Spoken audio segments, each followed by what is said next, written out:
L'hôtel Hibiscus de Lui, situé au premier arrondissement de la commune de Libreville, a servi de cadre à un grand événement politique de la plateforme PG41 ayant pour Ariane rentrée politique, présentation de son nouveau bureau et projection des perspectives qui forment déjà le puzzle de la future conquête du palais du bord de mer pour un retour à l'ordre constitutionnel après le 12 avril 2025.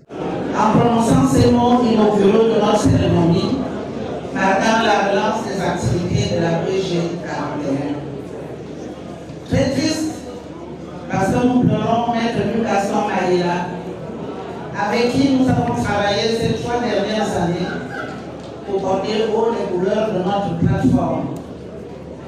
Très heureuse aussi de voir notre regroupement politique arborer de nouveaux habits en cette période de refondation de l'État qui mobilise les Gabonais à suivre avec une attention soutenue l'évolution des événements.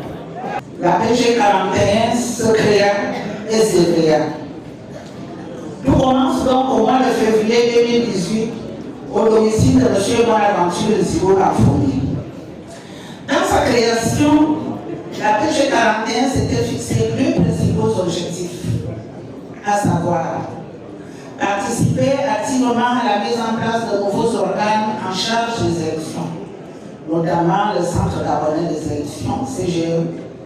C'est dans ce cadre que 7 de nos membres sur 10 sont retenus pour le compte de l'opposition, respectivement au comité ad hoc et au collège électoral chargé d'élire le président du CGE. C'est également la PG41 qui obtient les postes de vice-président et de questeur de l'opposition au bureau du CGE. Madame Christelle Nadia Koy et Christian Goda exercèrent leurs fonctions jusqu'au 30 août 2023. La PG41 s'éleva fermement contre le banditisme orchestré par les voyous du palais avec la destruction des biens matériels appartenant à M. Jean-Pierre Mbobale Pandou sous prétexte de sa résidence allait abriter les manifestations politiques convoquées par M. Hugues Alexandre au Chambly. Notre PG41 s'est aussi battu pour que notre compatriote M. Jean-René Yama recouvre la liberté.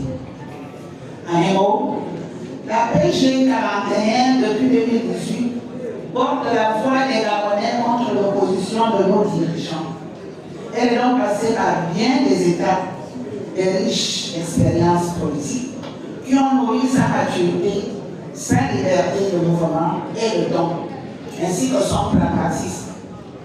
Auteur et concepteur de la transition politique qui vient de sauver notre Gabon du chaos et de la déchirure, la PG41 va continuer son travail de réflexion afin de permettre à notre pays de continuer à écrire les plus belles pages de son histoire politique et démocratique. Grâce Biscotère Olivant, car n'oublions pas cette sagesse africaine qui nous enseigne, je cite, celui qui a attaché son fagot de bois en brousse sait aussi comment le dénouer au village. Après l'allocution de la vice-présidente Marie-Rose Melegui Mingwa, femme engagée en politique devant une salle qui a refusé du monde, la pierre angulaire de l'événement, Paul-Marie Ngonjo, a fixé le cap après une longue minute de silence en mémoire des hommes politiques qui ont marqué l'histoire du Gabon. En chutant sur l'unité des forces, convergence des idées, pour soutenir l'action du numéro 1 du CTRI, et en la mémoire de tous les autres devanciers que nous devons ici citer, qui ont œuvré à la PG41, mais surtout à la recherche de la démocratie et du changement dans notre pays. Il ne s'agit pas de céder à l'idéologie ou à la démagogie, mais de concevoir des politiques publiques efficaces, ancrées dans le vécu quotidien de nos compatriotes et orientées vers des résultats concrets. Au cœur de cette transformation, le dialogue constructif entre citoyens et décideurs est une nécessité absolue.